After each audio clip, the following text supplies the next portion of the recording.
Radio 2 loses 500,000 listeners as old favorites quit and station chases young listeners. Radio 2 has lost nearly 600,000 listeners in the last year after revamping its schedule and replacing older stars with younger talent. Figures show the big switch-off comes amid an exodus of presenting favorites from the flagship BBC station. They include Ken Bruce, Steve Wright and Paul O'Grady, as younger hosts such as Scott Mills have come in. As a result, the station has found itself at the center of an ageism storm, while commercial rivals who play music from the 1960s, 70s and 80s have seen audiences grow by up to a third.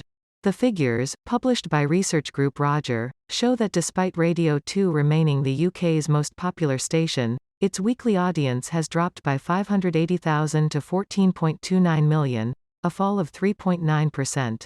Roger said all major BBC stations had fewer listeners tuning in.